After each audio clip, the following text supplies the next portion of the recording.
In the quiet soil of Ohio, the past does not sleep.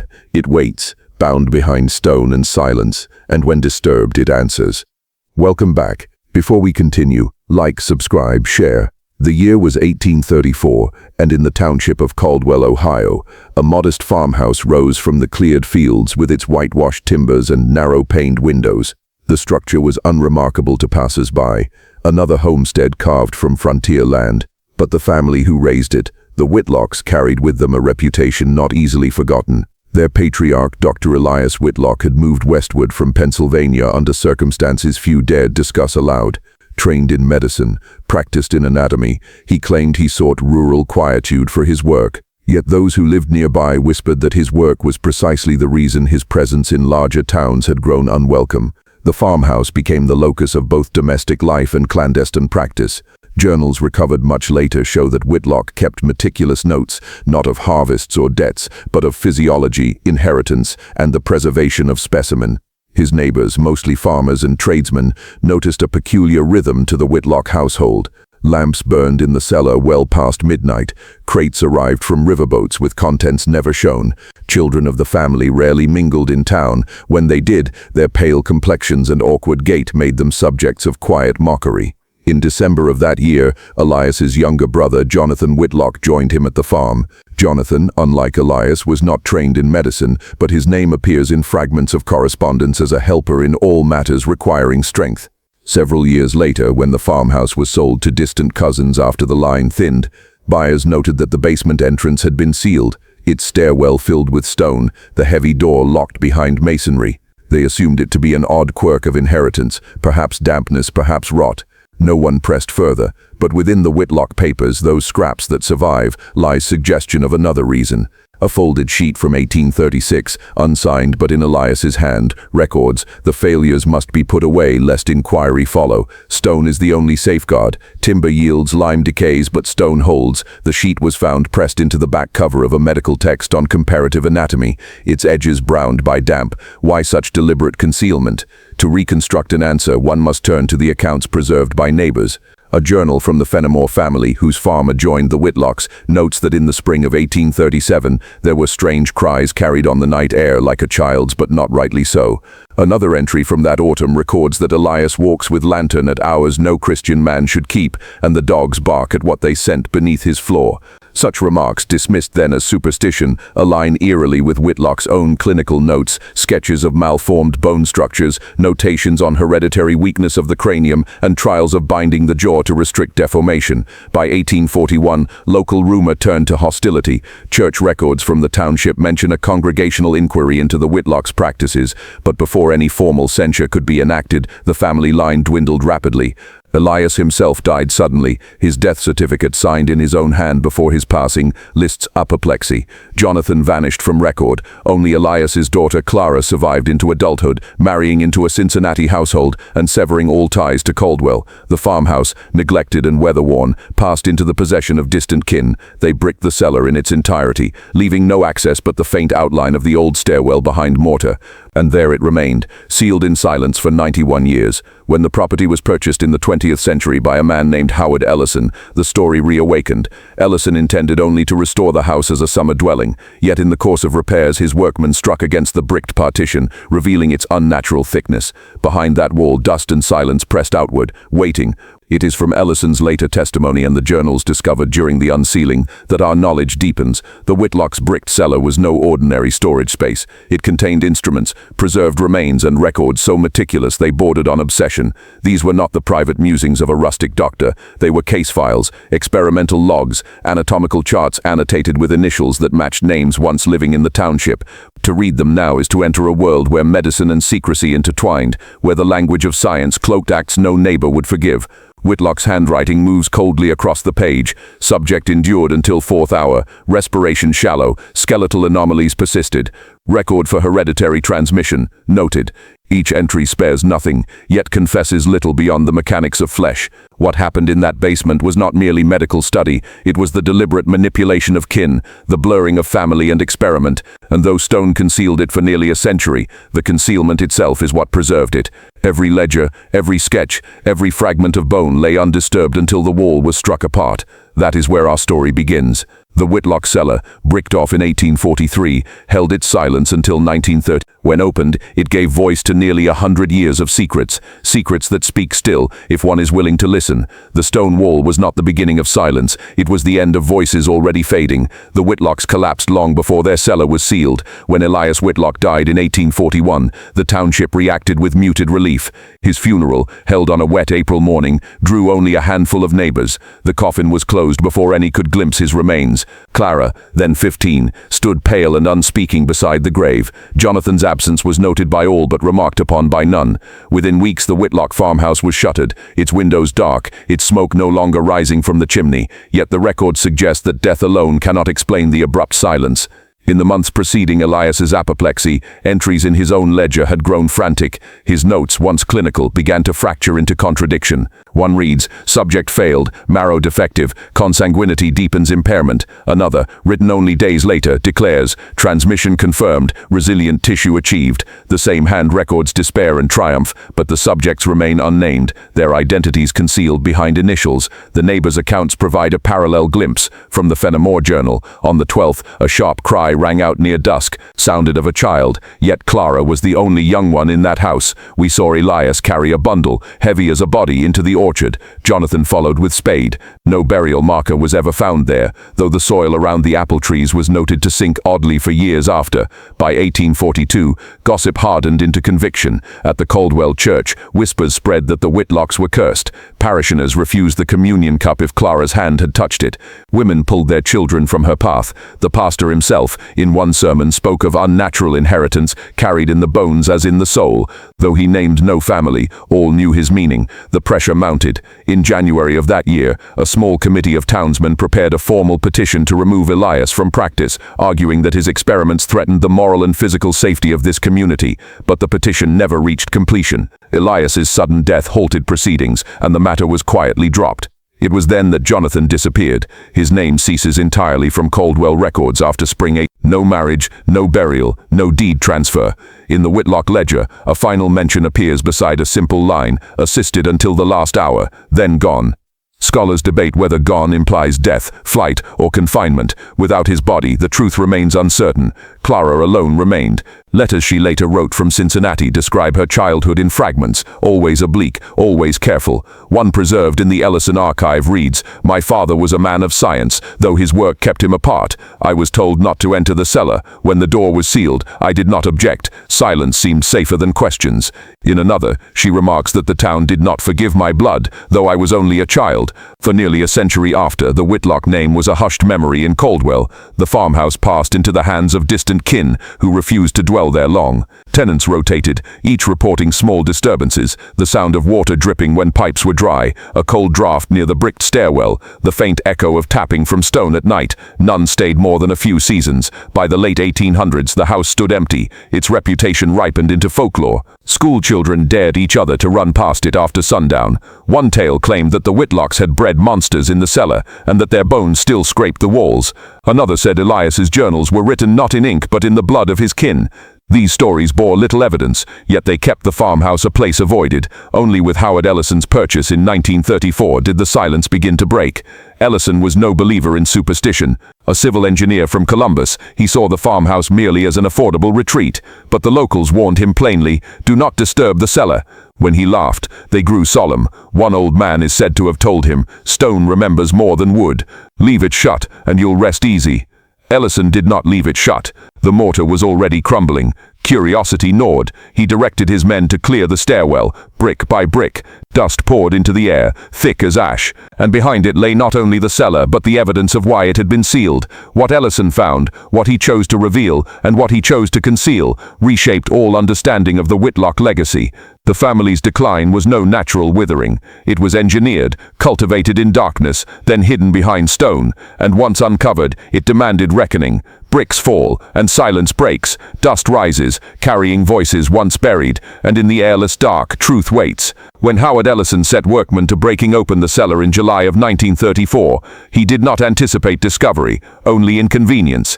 He believed the bricked wall to be a makeshift repair, perhaps to keep out moisture. Yet as the bricks loosened and the stairwell descended into gloom, an odor rose that halted every man at once. It was not the smell of rot, too faint, too dry, but something older, stale air pressed into stone for nearly a century. The cellar stretched beneath the farmhouse like a second house inverted. Timber beams supported the low ceiling, and shelves lined the walls in strict order. Upon them sat jars sealed with wax, their contents suspended in cloudy alcohol. Bones, organs, malformed limbs, each specimen labeled in Elias Whitlock's hand. There was no mistaking it. This was not storage. This was a laboratory.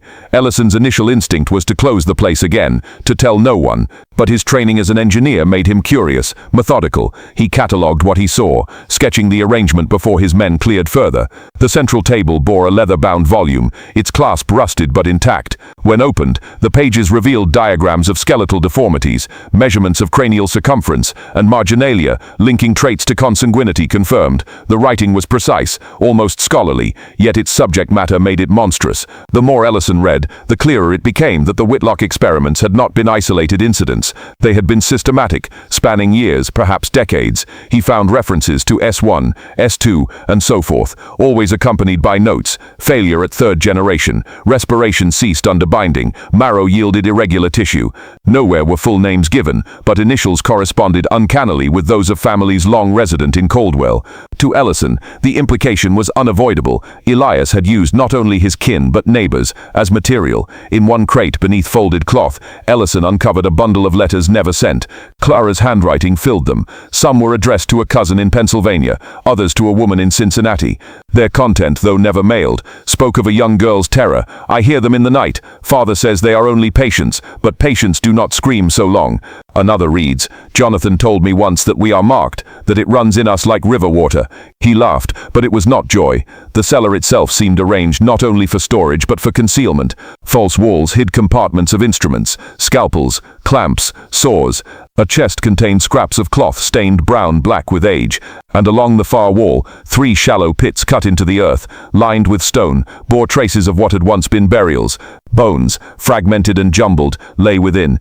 Ellison noted that the skulls bore deliberate incisions, as if pried open for examination. The discovery did not remain private for long. One of Ellison's laborers, disturbed by what he saw, carried word into town. Soon Caldwell buzzed with whispers that the Whitlock cellar had been breached, that evidence of their curse had been laid bare. The sheriff, when finally informed, dismissed the matter as old bones best left in peace. No charges could be brought against the dead, but Ellison persisted. He contacted the Historical Society in Columbus, inviting scholars to examine the journals.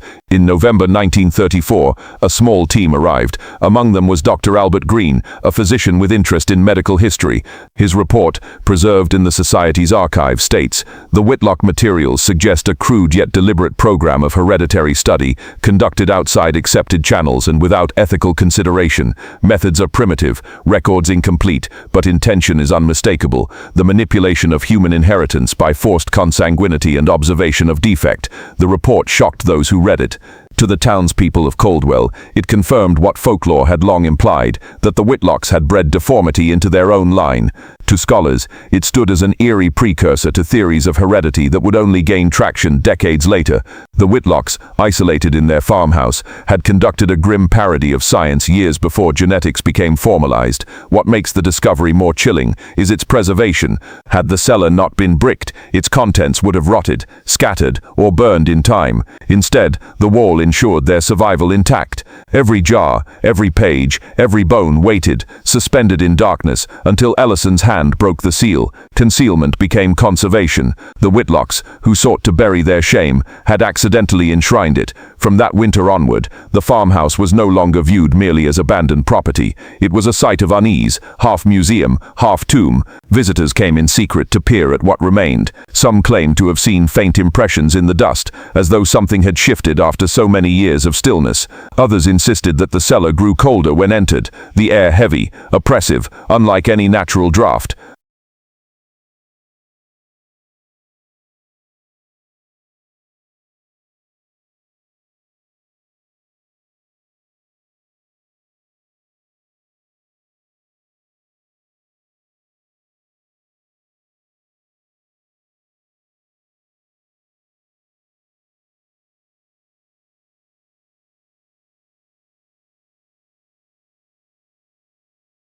For Ellison, the discovery marked a turning point. He withdrew from town life, refusing interviews, corresponding only with archivists. His notes, however, reveal a growing obsession. One margin reads, "If hereditary defect was indeed pursued, what of the living descendants? Do traces persist? Where are they now?" The question unanswered casts its shadow forward. The Whitlock cellar was unsealed after 91 years, but its silence was not broken fully. Much remains unsaid, withheld by both family and town, and in that silence lies the true terror, not merely what Elias Whitlock did, but what others allowed to remain hidden. The stones yield, the dust speaks. What was buried for silence returns for reckoning, and every jar, every page is a witness against the living. By the spring of 1935, word of the Whitlock cellar had spread far beyond Caldwell. What began as a local curiosity became the subject of statewide fascination. The Columbus Historical Society secured temporary custody of the journals, while medical experts and archivists petitioned to survey the farmhouse itself. The Ellison property, once a simple inheritance, now stood at the intersection of history, scandal, and science. The first official excavation began in May.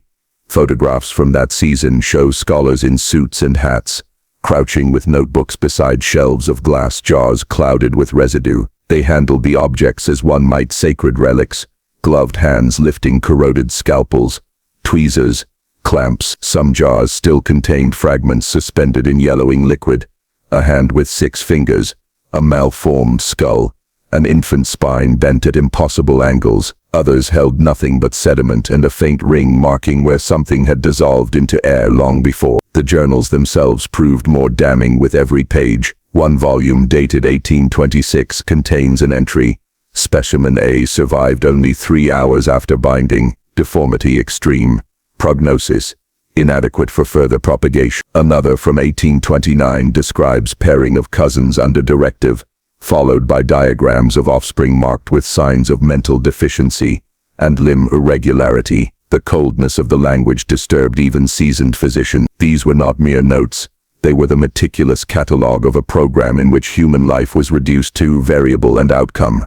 More disturbing still were the gaps. Journals skipped weeks, months, entire seasons, as if records had been deliberately removed. Loose pages appeared in unlikely places, pressed between floorboards, stuffed in a hearth. One fragment, written in Clara's hand rather than Elias's, reads, "The walls keep their own ledger. Father believes silence will hold, but I know silence is not stillness. It grows." The excavation revealed not only documents and instruments, but also the darker evidence of what the cellar once contained. Soil samples from the shallow pits yielded fragments of bone belonging to at least 5 individuals, none recorded in parish death register. The skulls bore signs of deliberate trepanning, the jaws sawed, the ribs scored with precise cuts. Dr. Green's preliminary assessment concluded, the remains suggest medical procedure performed without therapeutic purpose, consistent with experimental dissection. When news of these findings reached Caldwell,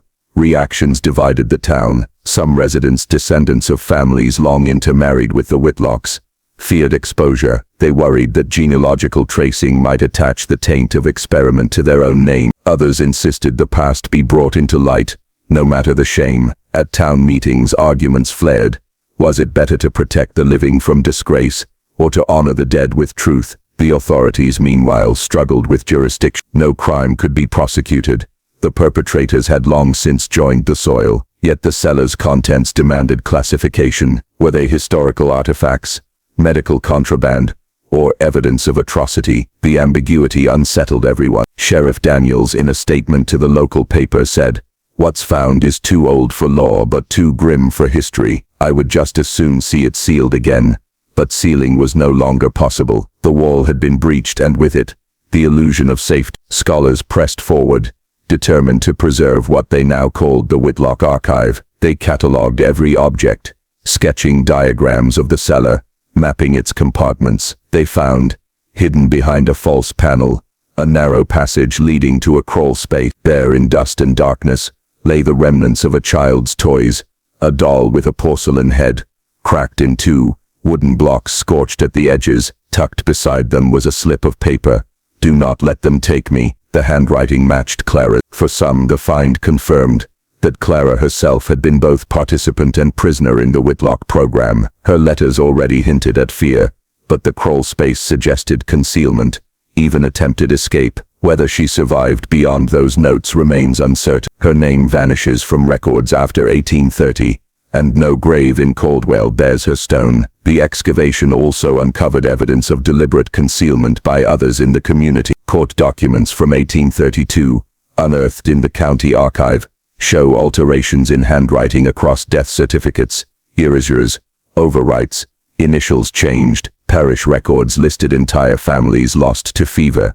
Yet no epidemic struck Caldwell that year. The suspicion grew that Whitlock's work was known, tolerated, even shielded by local authorities, who feared scandal more than they feared sin. By autumn, newspapers carried the story nationally. Headlines in Cleveland read, "Farmhouse yields chamber of experiment." In Chicago, century-old eugenic practices uncovered in Ohio cellar. Public fascination mingled with horror, and tourists began to appear at the Ellison farm, demanding to glimpse the cellar. Ellison, now reclusive, allowed only select scholars entry. Yet stories circulated of those who slipped inside after dark, leaving candles to burn where jars once gleamed.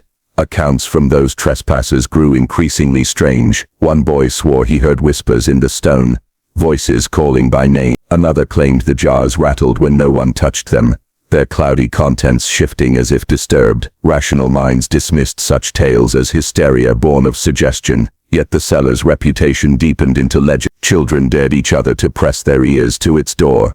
Adults crossed themselves when passing by. The excavation had revealed more than evidence of medical crime. It had awakened memory itself, a collective reckoning. For every artifact catalogued, another question emerged. How many knew? How far did the complicity extend?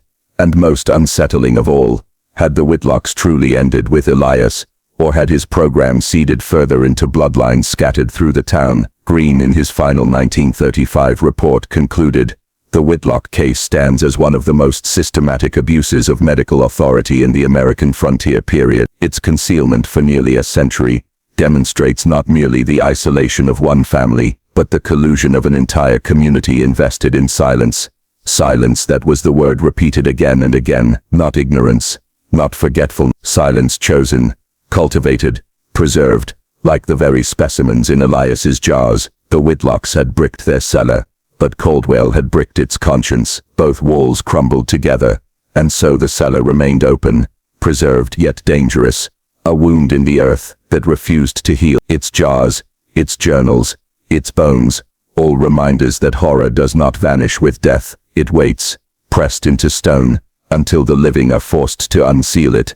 The cellar gives up its instruments, the journals give up their words, but what they mean is darker than either. Science without conscience is only hunger given form, and hunger, once written, cannot be unwritten. By the winter of 1936, the Whitlock cellar was no longer merely a local scandal. It had become a case study cited in journals of history and medicine alike. Articles appeared in the Ohio Historical Review and the American Journal of Medical Ethics, each attempting to situate the discoveries within broader patterns of early American practice. The farmhouse was photographed, measured, and drawn as if it were an archaeological site in some distant ruin, rather than a living memory from just a century before. The medical residue left behind became the object of rigorous analysis. Chemical testing of dried liquids at the base of cracked jars revealed astonishing concentrations of mercury, arsenic, and tinctures of belladonna. These substances, when administered in the doses found, would have been lethal even to healthy adults. To administer them to weakened children or pregnant women,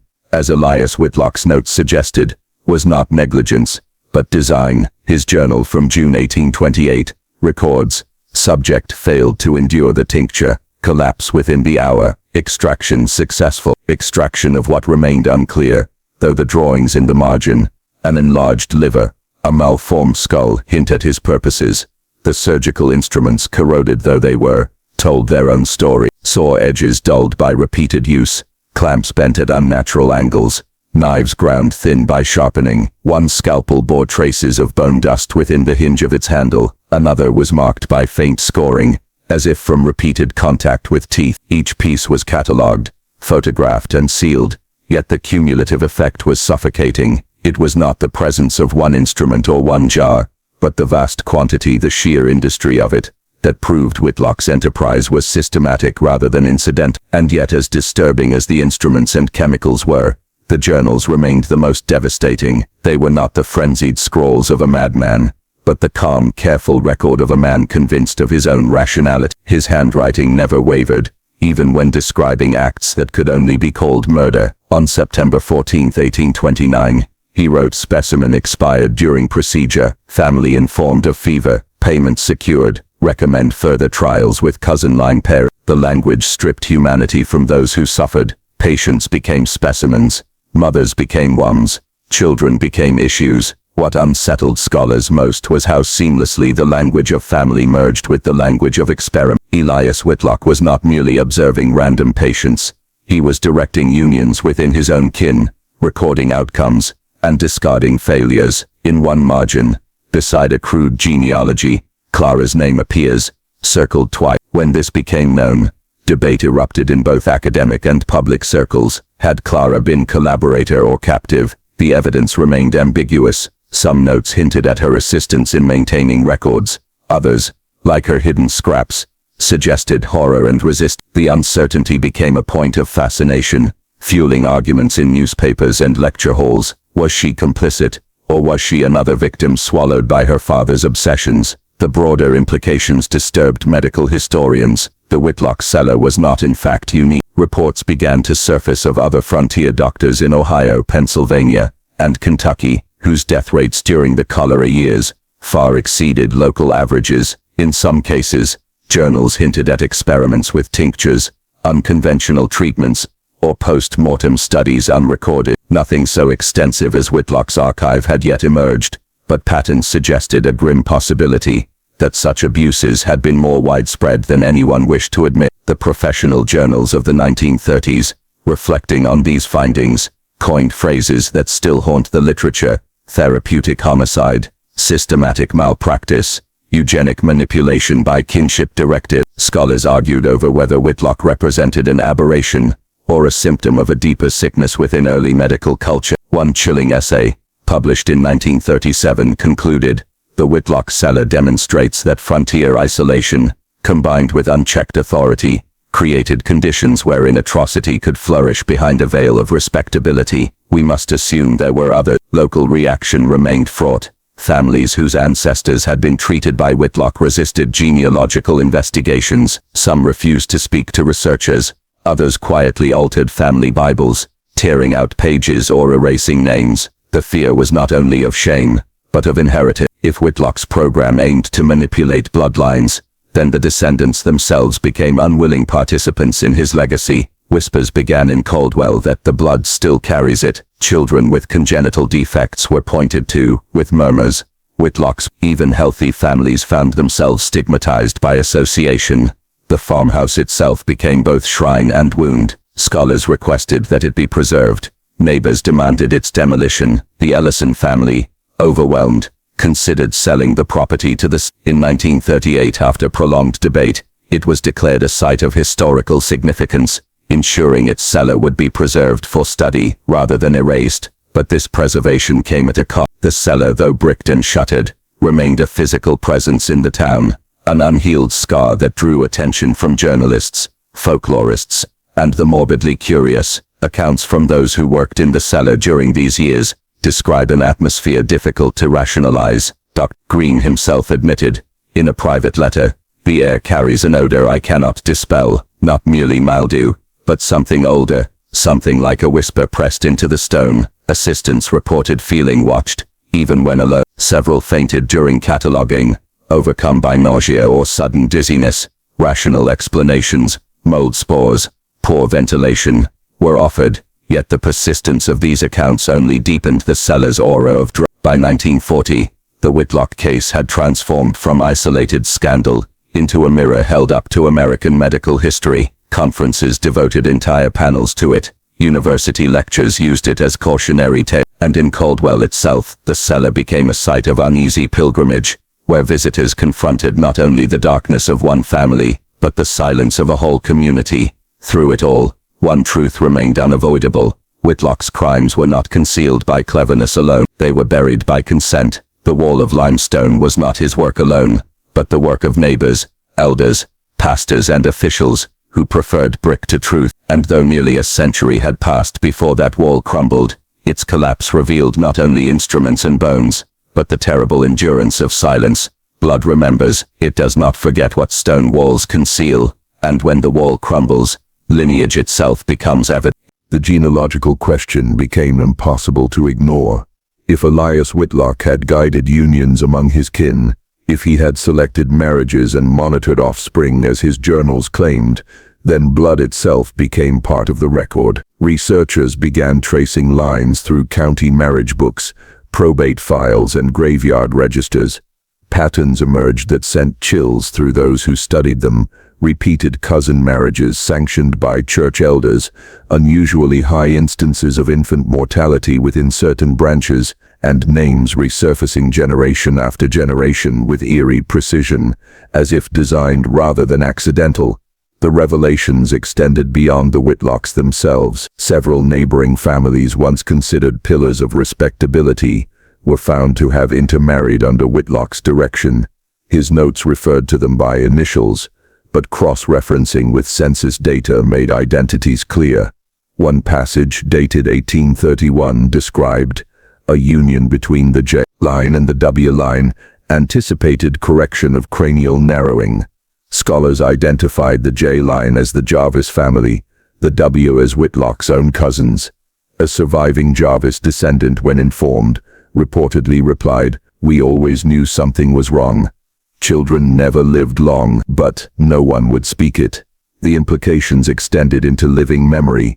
By the 1940s, descendants of these unions still lived in Caldwell, some in positions of authority, others in obscurity. The question arose, were they to be regarded as victims, perpetrators, or both? Newspapers, eager for sensational copy, published lurid genealogical trees, shading in branches tainted by Whitlock's hand. Lawsuits were threatened.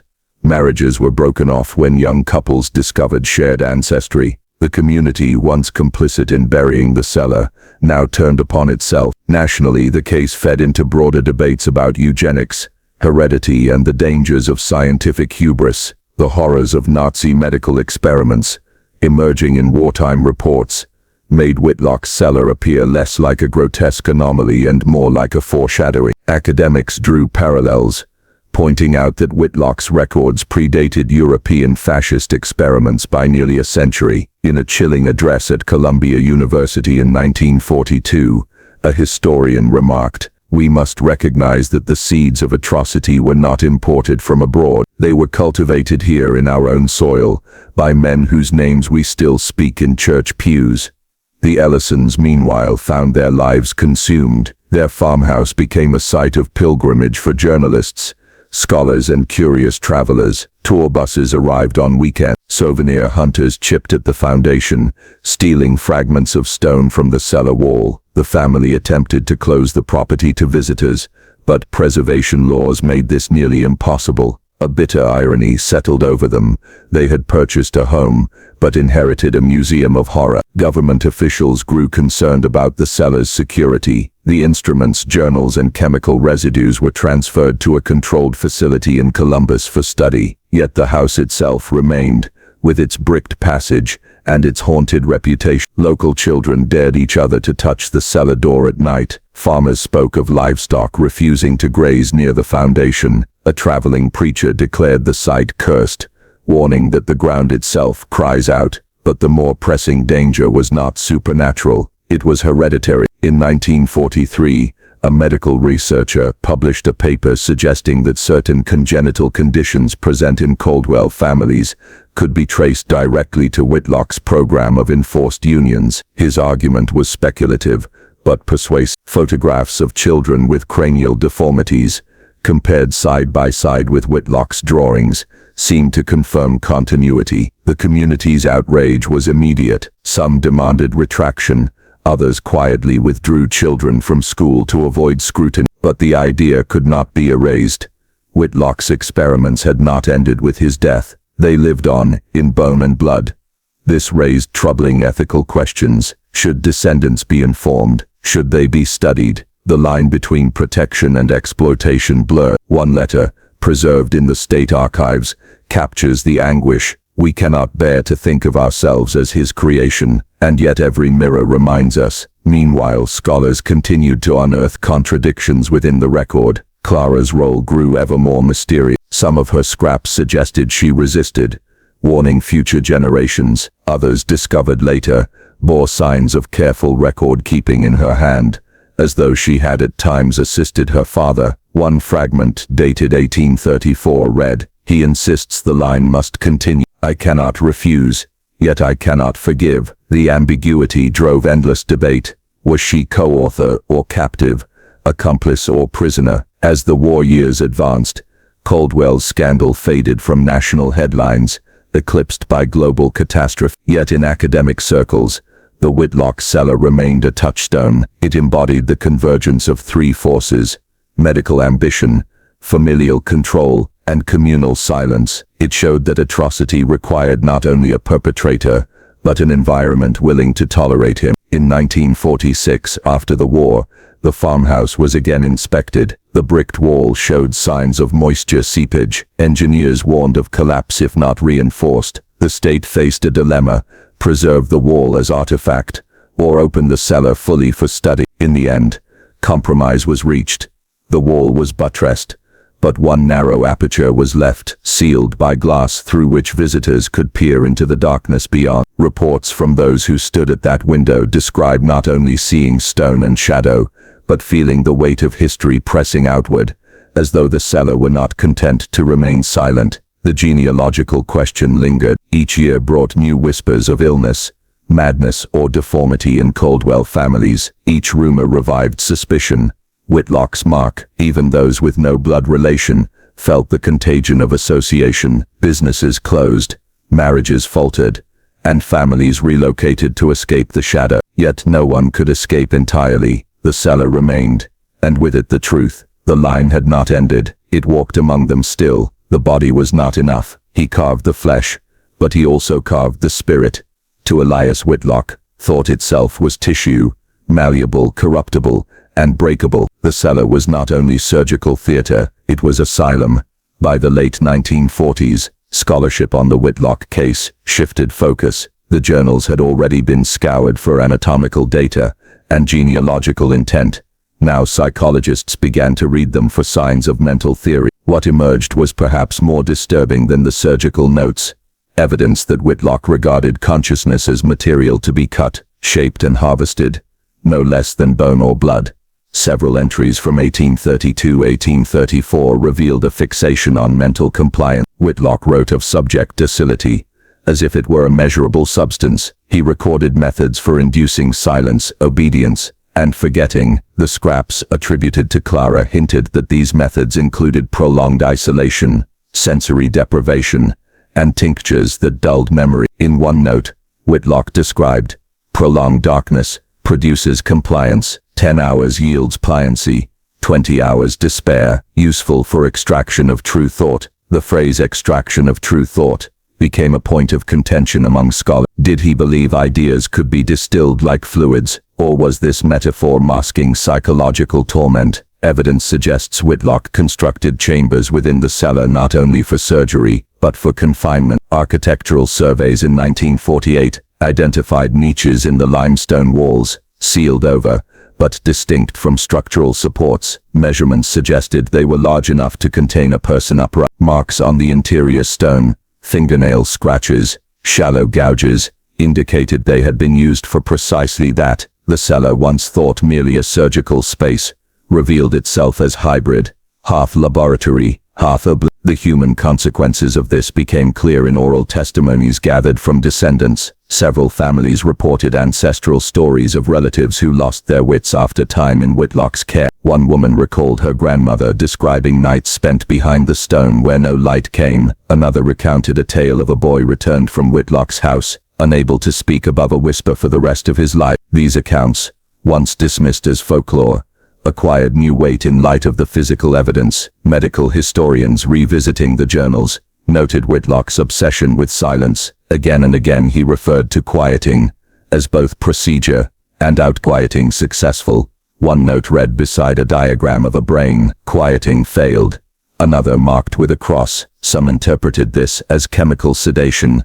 Others saw in it the deliberate destruction of will. A 1950 symposium at Case Western Reserve debated whether Whitlock could be regarded as an early, if perverse, pioneer of psychosurgery. His diagrams, though crude, resembled later illustrations of frontal lobe procedure. If so, his cellar experiments anticipated by a century some of the most controversial practices of mid-20th century psychiatry. The ambiguity of Clara's involvement deepened. Among her fragments was a line that chilled even hardened scholars.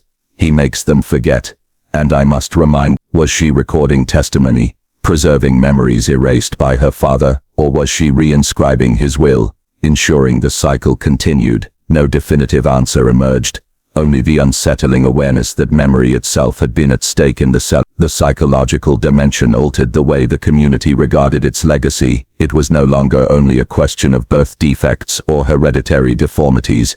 It became a question of inherited trauma. Families spoke of persistent nightmares, compulsions, and silences passed down generations. Some claimed to feel dread when approaching the cellar, as if their bodies remembered what their minds could not. A local minister in 1951 described parishioners who avoided communion wine because it recalled Whitlock's tinctures, though they had never tasted them themselves. The cellar's shadow had become psychological inheritance, as much as biological. Scholars outside Ohio seized upon this. Journals of psychiatry published articles suggesting the Whitlock case demonstrated transgenerational haunting, a concept blending trauma and heredity. One influential essay argued that the cellar was not only physical, but symbolic, a locus of repression shared by a whole community. The wall, the author wrote, was not built only of limestone but of silence. Silence is mortar. Silence seals the generation. Meanwhile, the farmhouse remained contested space. Visitors continued to arrive, though the Ellison family pleaded for privacy. Some claimed to hear muffled sounds when standing near the cellar door, tapping, whispering, or shallow breathing. Rationalists attributed these to drafts and acoustics, yet even researchers found themselves unsettled. One Columbia anthropologist, after a night spent documenting the site, admitted in a private letter, "I dreamed of walls within walls, and voices behind. I woke certain that something unseen had listened to me all night." By 1953, pressure mounted to open the cellar fully. Preservationists argued for complete excavation.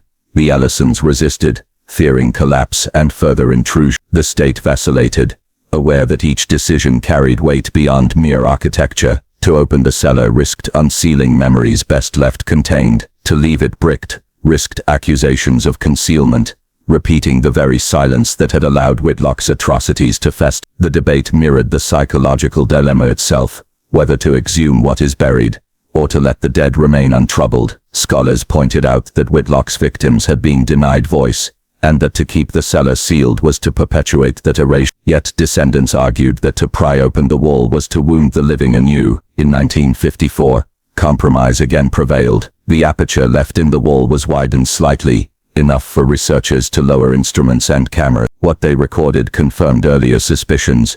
Recesses in the stone, small enough to confine, bearing human scratches. The footage circulated quietly among academic circles, never released publicly, but those who saw it spoke of the marks as unmistakably human, unmistakably desperate. The revelation reshaped understanding of the Whitlock case. No longer could it be framed merely as misguided science or macabre curiosity. It was incarceration, control, the breaking of will. It was not only bodies that were cut in that cellar, but identity. Victims were not only killed, but unmade. The psychological readings deepened dread in cold weather. It was easier perhaps to imagine ancestors as passive victims of surgical cruelty than to confront the possibility that their minds had been dismantled, their memories hollowed, their humanity dissolved by force. Families who had once spoken openly of physical ailments now fell silent about mental afflictions. Madness became shame, because it might bear Whitlock's mark. By the mid-1950s, the cellar had come to stand for more than one man's atrocity. It was symbol of how communities collude in silence, how families fracture under inherited weight, how science without ethics becomes cruelty. And yet, despite or because of its horror. It drew scholars. Still, each new revelation promised final understanding. Each discovery only deepened the abyss. Stone does not forget. It remembers every hand that laid it, every secret it sealed, every scream it muffled.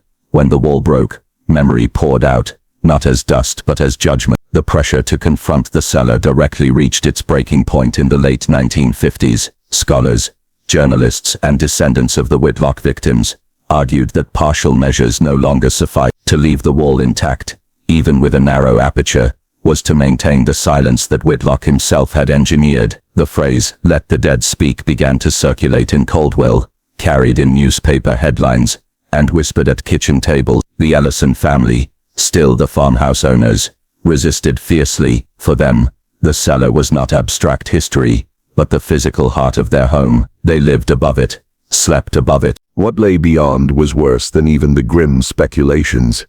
The chamber opened into a complex larger than anticipated, extending deeper than earlier surveys had suggested. The recesses identified through cameras proved to be narrow stone cells, some still bearing fragments of rope affixed to iron rings. The marks on the walls, scratches, gouges, were more numerous than imagined, layered one upon another, decades of futile resistance etched into limestone. The air was suffocating. Though ventilated artificially, it carried a density of absence, as if breath had been stolen and never returned. Instruments detected unusual levels of mercury and lead dust, likely residue from Whitlock's tinctures and surgical materials. Researchers wore masks, but still complained of headaches and dizziness. The centerpiece of the chamber was the table. Its presence had long been known from photographs taken through the earlier aperture, but to see it in situ was different. It was crude, built of oak darkened by centuries of stains, its surface warped from fluids that had seeped and dried. Iron restraints remained bolted at the corners. Beneath, a trough had been carved into the stone floor to collect runoff, leading to a narrow drainage channel that vanished into darkness. The table was not furniture, it was architecture. Nearby stood shelves lined with glass jars, most long since evaporated, but some still containing residues of indeterminate color. Several held fragments that, under laboratory analysis, proved to be human tissue, samples preserved in crude alcohol solution. One jar, remarkably intact, contained a withered hand, its skin drawn tight against bone, fingers curled in perpetual grasp. Labels handwritten in Whitlock's precise script identified these remains with chilling detachment. Specimen 12, failure of compliance. Specimen 19, partial success. Perhaps most disturbing was the journal itself. Long-rumored fragments quoted, but now encountered whole. The leather-bound volume rested on a desk warped by damp, its cover mottled with mold, yet intact. Inside, the pages were yellowed but legible, and there in Whitlock's steady hand was the record of his work, not just the surgical notes previously quoted, but the philosophy behind them. He wrote of the mind as mechanism, of obedience as substance, of thought as infection to be excised. He described children as unfinished clay, and spoke of molding them through deprivation and incision. He referred to his victims not as patients, but as instruments of knowledge. He believed himself a pioneer, advancing science beyond the limits imposed by morality, and chillingly he believed the silence of his community was proof of success. They know, yet they do not speak. My wall stands above and around me, but their silence is the greater wall. I am hidden not by stone, but by their need for quiet. The discovery was devastating. It confirmed what fragments had suggested, but also revealed scale. Whitlock had documented at least 39 subjects, far exceeding earlier estimates. Some were identified by initials and dates matching local death records. Others were nameless, reduced to numbers. Several entries ended abruptly, as if interrupted mid-procedure. One page bore a single line. The child would not stop singing. I had to silence her. The psychological impact on Caldwell was immediate. For decades the community had treated Whitlock as aberration, a figure of shame safely contained by stone. Now his full depravity was on display, undeniable, documented in his own hand. Newspapers published excerpts, and headlines screamed of Ohio's Doctor of Death. Families discovered names they recognized among the journal's victims, ancestors long thought lost to cholera, now revealed as sacrifices to Whitlock's obsession. Reactions varied. Some families demanded memorials, insisting their relatives be honored as martyrs of science corrupted. Others retreated into denial, refusing to believe that their bloodlines had been tainted by Whitlock's cellar. Churches filled with whispered debates. Was Whitlock possessed by evil, or merely insane? Did the community sin by concealing him, or by failing to stop? The Ellisons, whose home had become the epicenter of exposure, faced harassment. Strangers left notes on their porch reading "Murder House" or "Tear it down." Others pressed money into their hands, begging them to preserve the site as museum. The family, exhausted, withdrew from public life, their farmhouse transformed into unwilling monument. Meanwhile, scholars descended on Caldwell. The journals were photographed, transcribed, and debated. Some hailed Whitlock as monstrous precursor to modern psychology.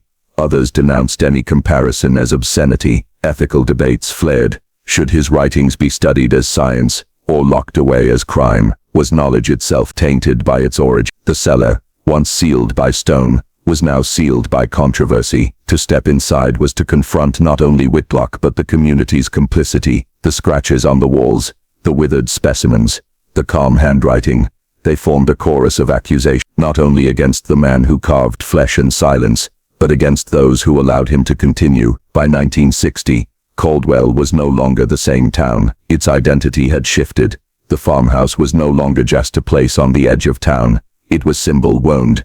The wall had broken, but what poured out could not be resealed. What began as one man's cellar grew into a nation's reckoning. Whitlock's wall, once a private barrier, became a mirror in which entire communities saw their own silence reflected back at them. The exposure of the Whitlock cellar in 1957-60 was not contained to Caldwell. Once the journal was transcribed and portions published, the story radiated outward like contagion. National newspapers seized upon the sensational headline "Doctor of Death in Ohio Farmhouse" and serialized lurid excerpts. Academic journals reluctantly at first followed, quoting Whitlock's writings not as curiosity but as grim case study in medical corruption and social denial. By 1961 his name was known across the Midwest, and Caldwell had become synonymous with atrocity unearthed. For Caldwell's residents, the notoriety was unbearable. Once a quiet farming town, it now hosted caravans of journalists, historians, occultists, and thrill-seekers. Motor coaches rolled in on weekends, carrying tourists who demanded to see the murder table. Vendors sprang up selling postcards, photographs of the cellar, even tasteless caricatures of Whitlock rendered in red ink. Ministers thundered against the desecration of tragedy into spectacle, but the economic pull was undeniable. Shops sold more in 2 summers than in decades prior. The Ellison family, still farmhouse custodians, fought desperately to maintain control. They locked the cellar, allowing access only to credentialed researchers, but locks could not stop imagination. Myths flourished, tales of faint singing heard beneath the floorboards of visitors who grew ill after entering, of a pale child glimpsed in the orchard at dusk. Some swore the journals moved when left unattended, that Whitlock's handwriting grew darker on damp nights. Whether invention or truth, these stories deepened Caldwell's unease. The academic community fared no better. The Ohio Historical Commission convened symposiums, debating how to categorize Whitlock. Was he a primitive precursor to psychiatry, a criminal hiding behind medical trappings, or something worse, a community's unspoken wish made flesh, embodying the cruelty everyone sensed but none dared name? The debates grew heated. Some insisted the journals be destroyed, arguing that nothing useful could be drawn from words penned in blood. Others countered that erasure was the same impulse that had bricked the cellar, that only exposure prevented repetition. By 1962 Caldwell fractured into factions. Some families demanded permanent memorialization plaques, museums, annual days of remembrance. Others wanted silence restored, the cellar resealed, the farmhouse demolished. The Ellisons, caught between, became pariah. They were accused of profiteering when they allowed limited photography, of cowardice when they declined public access. Their children endured taunts at school, murder house rats, classmates jeered. Eventually several Ellisons abandoned Caldwell altogether, scattering westward, leaving the farmhouse to distant cousins who inherited not just property but burden. What remained undeniable was the breadth of Whitlock's crime. Careful cross-referencing of the journals with death certificates, church records, and oral histories revealed that at least 26 deaths, attributed to cholera, or fever of the mind, between August and November 1832 matched Whitlock's case note. Of those, 12 were children under 12 years old. The revelation devastated descendant families who had carried stories of noble suffering during epidemic years. stories now unmasked as cruel fabrication. Grandmothers wept at kitchen tables as genealogists explained the truth. Their ancestors had not died in God's arms, but under Whitlock's knife. And yet, shame silenced many. Some families burned records, refusing to let Whitlock's shadow stain their lineage. Others insisted the journals were forgeries, part of an elaborate hoax, orchestrated by outsiders. Denial, once communal, now fractured into private fortresses. Each family built its own wall of silence. Even as the larger wall in Caldwell had crumbled, the cellar itself became contested ground. Historians argued it should be preserved in situ as material evidence of 19th-century medical abuse. Preservationists sought federal recognition. Local politicians, eager to capitalize, proposed turning the farmhouse into a museum, complete with guided tours of the chamber. But resistance was fierce. Survivors' descendants called such plans exploitation, a carnival of suffering. Heated town meetings stretched late into the night, voices rising until threats were made. At one meeting, a descendant of the Albright family, 2 children of whom were named in the journals, shouted, "Tear the place down, salt the ground." An Ellison cousin responded, "You can't burn history, even if it burns you." Meanwhile, the journals themselves became objects of obsession. Scholars in psychology, criminology, and medical ethics petitioned for access. Portions were copied and circulated, but many pages remained restricted, deemed too graphic or destabilizing for public release. Rumors spread that Whitlock had experimented not only with restraint and incision, but with crude attempts at trepanation, blood transfusion, even partial vivisection. Some whispered of sketches too disturbing to publish, children bound in postures that suggested ritual as much as medicine. Whether exaggeration or truth, such whispers ensured Whitlock's place in the darker annals of American medical history. The most haunting passages were not technical but philosophical. Whitlock mused endlessly about silence. "Obedience is silence," he wrote. "Silence is the voice is infection." He saw the bricking of the cellar as metaphor fulfilled. "The wall is not my punishment, it is my triumph. They will carry me in silence longer than in speech. I am stone, and they are mortar." For many readers, those words resonated more deeply than the instruments or specimens. They suggested not merely individual cruelty, but a cultural sickness that Whitlock had understood perhaps too well. The psychology of communities desperate to preserve order. He had known that when faced with scandal, neighbors would rather brick over truth than confront it, and he was right. By the late 1960s, Whitlock's legacy expanded beyond Caldwell. Academics compared him to European figures in medical abuse, from grave robbers to asylum keepers. A few placed him in the same lineage as notorious 20th-century physicians who had exploited vulnerable populations. Caldwell bristled at such comparisons, but could not escape them. The farmhouse became a pilgrimage site not just for the morbidly curious, but for ethicists, activists, even clergy seeking parables for sermons. And always there was the question, why Caldwell? Why did this town, above all others, shelter silence so long? Why did neighbors seal the cellar and swear oaths of secrecy rather than seek justice? Some argued it was fear. For Caldwell's residents, the notoriety was unbearable. Once a quiet farming town, it now hosted caravans of journalists, historians, occultists, and thrill seekers. Motor coaches rolled in on weekends, carrying tourists who demanded to see the murder table. Vendors sprang up selling postcards, photographs of the cellar, even tasteless caricatures of Whitlock rendered in red ink. Ministers thundered against the desecration of tragedy into spectacle, but the economic pull was undeniable. Shops sold more in 2 summers than in decades prior. The Ellison family, still farmhouse custodians, fought desperately to maintain control. They locked the cellar, allowing access only to credentialed researchers. But locks could not stop imagination. Myths flourished. Tales of faint singing heard beneath the floorboards, of visitors who grew ill after entering, of a pale child glimpsed in the orchard at dusk. Some swore the journals moved when left unattended, that Whitlock's handwriting grew darker on damp nights. Whether invention or truth, these stories deepened Caldwell's unease. The academic community fared no better. The Ohio Historical Commission convened symposiums, debating how to categorize Whitlock. Was he a primitive precursor to psychiatry, a criminal hiding behind medical trappings, or something worse, a community's unspoken wish made flesh, embodying the cruelty everyone sensed but none dared name? The debates grew heated. Some insisted the journals be destroyed, arguing that nothing useful could be drawn from words penned in blood. Others countered that erasure was the same impulse that had bricked the cellar, that only exposure prevented repetition. By 1962, Caldwell fractured into factions. Some families demanded permanent memorialization plaques, museums, annual days of remembrance. Others wanted silence restored, the cellar resealed, the farmhouse demolished. The Ellisons caught between became pariahs. They were accused of profiteering when they allowed limited photography, of cowardice when they declined public access. Their children endured taunts at school. Murder house rats classmates jeered. Eventually, several Ellisons abandoned Caldwell altogether, scattering westward, leaving the farmhouse to distant cousins who inherited not just property but birth. What remained undeniable was the breadth of Whitlock's crimes. Careful cross-referencing of the journals with death certificates, church records and oral histories revealed that at least 26 deaths attributed to cholera or fever of the mind between August and November 1832 matched Whitlock's case note. Of those, 12 were children under 12 years old. The revelation devastated descendant families who had carried stories of noble suffering during epidemic years, stories now unmasked as cruel fabrication. Grandmothers wept at kitchen tables as genealogists explained the truth.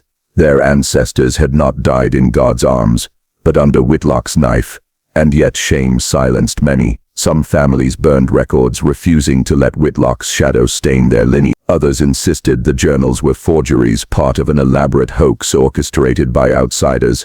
Denial, once communal, now fractured into private fortresses. Each family built its own wall of silence, even as the larger wall in Caldwell had crumbled. The cellar itself became contested ground. Historians argued it should be preserved in situ as material evidence of 19th-century medical abuse. Preservationists sought federal recognition. Local politicians eager to capitalize proposed turning the farmhouse into a museum, complete with guided tours of the chamber. But resistance was fierce. Survivors' descendants called such plans exploitation, a carnival of suffering. Heated town meetings stretched late into the night, voices rising until threats were made. At one meeting, a descendant of the Albright family, 2 children of whom were named in the journals, shouted, "Tear the place down, salt the ground." An Ellison cousin responded, "You can't burn history even if it burns you." Meanwhile, the journals themselves became objects of obsession. Scholars in psychology, criminology, and medical ethics petitioned for access. Portions were copied and circulated, but many pages remained restricted, deemed too graphic or destabilizing for public release. Rumors spread that Whitlock had experimented not only with restraint and incision, but with crude attempts at trepanation, blood transfusion, even partial vivisection. Some whispered of sketches too disturbing to publish, children bound in postures that suggested ritual as much as medicine. Whether exaggeration or truth, such whispers ensured Whitlock's place in the darker annals of American medical history. The most haunting passages were not technical but philosophical. Whitlock mused endlessly about silence. "Obedience is silence," he wrote. "Silence is the voice is infection." He saw the bricking of the cellar as metaphor fulfilled. "The wall is not my punishment, it is my triumph. They will carry me in silence longer than in speech. I am stone, and they are mortar." For many readers, those words resonated more deeply than the instruments or specimens. They suggested not merely individual cruelty, but a cultural sickness that Whitlock had understood perhaps too well. The psychology of communities desperate to preserve order. He had known that when faced with scandal, neighbors would rather brick over truth than confront it, and he was right. By the late 1960s, Whitlock's legacy expanded beyond Caldwell. Academics compared him to European figures in medical abuse, from grave robbers to asylum keepers. A few placed him in the same lineage as notorious 20th-century physicians who had exploited vulnerable populations. Caldwell bristled at such comparisons but could not escape them. The farmhouse became a pilgrimage site not just for the morbidly curious, but for ethicists, activists, even clergy seeking parables for sermons.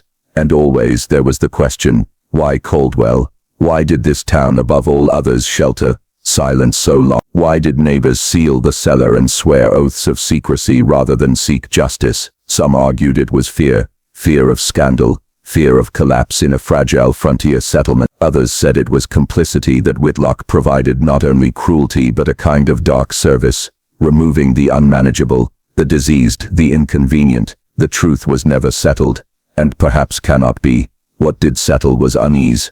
Caldwell was never again ordinary. Its children grew up with whispers, its elders with guilt. Farmers plowing fields paused when their blades struck stone, fearing another chamber. Travelers avoided staying overnight. And the farmhouse itself, its walls breathing silence, its cellar lined with scratches, stood as monument not only to Whitlock, but to the silence that sustained him. By the dawn of the 1970s, one conclusion was inescapable. The wall had broken, but the silence it represented lived on. Whitlock had died in 1834, but his echo persisted, not as ghost but as lesson, and lessons, unlike walls, cannot be bricked away. Walls can crumble, but what they contain rarely dies. In Caldwell the cellar was unearthed, yet in the years that followed, its silence only spread, insinuating itself into descendants, into the soil, into the very rhythm of the town.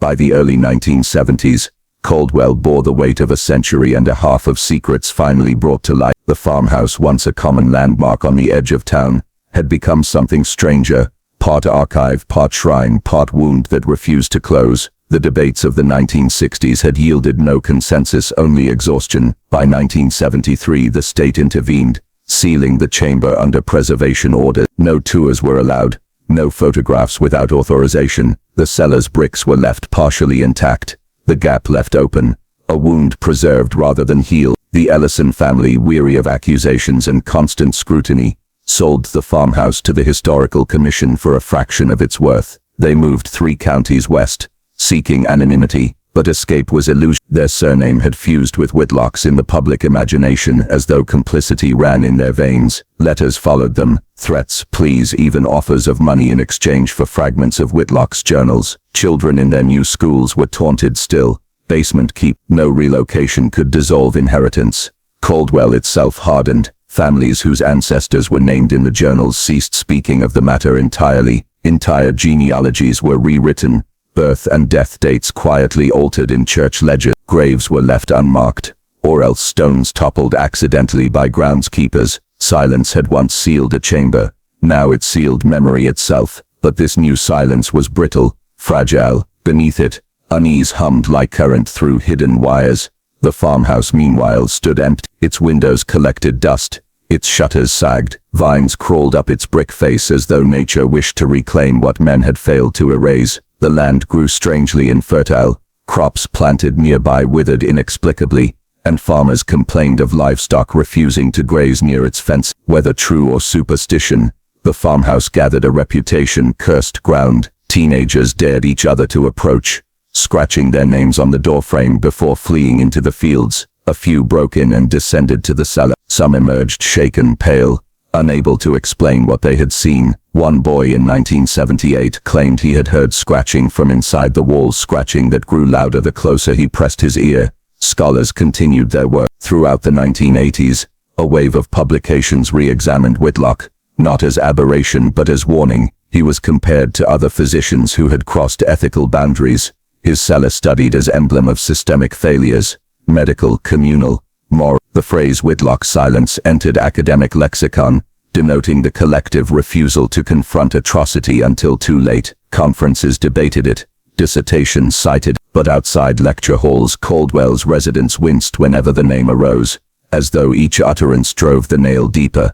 The journals themselves remained the most contentious relic. By 1991, copies were scattered across archives in Ohio, Indiana, and Pennsylvania. A few pages leaked to collectors, sold quietly at estate auctions. Their contents seeped into folklore, distorted with each retelling. Some swore Whitlock had written of communicating with the dead through silence, that his experiments were less about cure and more about translation between worlds. Others dismissed such tales as embellishment, but even sober scholars admitted the words were slippery, their intent often unreadable, their cadence almost incantatory. Obedience is silence, silence is cure, the voice is infection. The phrases returned like refrains, as though Whitlock himself sought to inscribe them not just on paper, but in the mind of anyone who dared read.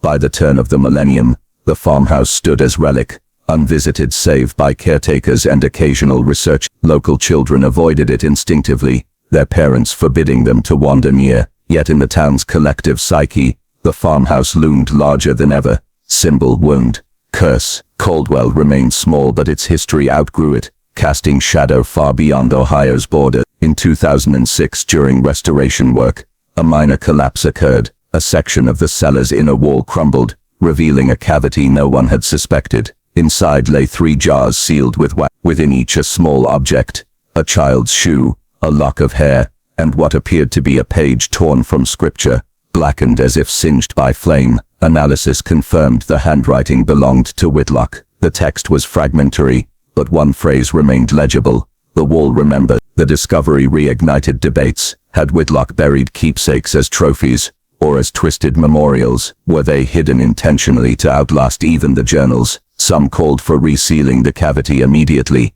fearful of further disturbance. Others insisted all must be catalogued, studied, exposed. Once again Caldwell found itself divided, silence warring with disclosure. The cellar had not finished speaking. Today, nearly 2 centuries after Whitlock's final entry, the farmhouse still stands. Its shutters hang crooked, its cellar damp with the scent of mold and rust. Visitors report the air grows colder as one descends, as though the earth itself exhales unease. The scratch marks remain visible on the stone, grooves carved by fingernails long rotted to dust. The wall stands partly open, its bricks jutting like broken teeth. Behind them yawns darkness, as deep and patient as the silence that birthed it.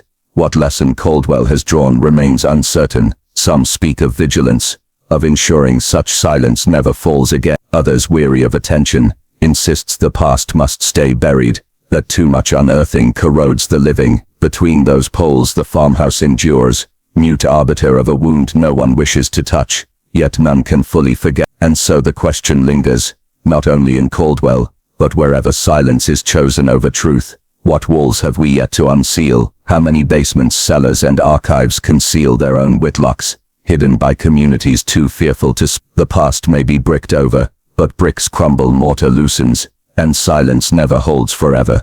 Do not think this story ended in Caldwell. Do not believe the cellar was unique. There are other walls, other journals, other hands that learned as Whitlock did, that silence itself is a scalpel. And when you hear scratching in your own walls, late at night, do not lean too close.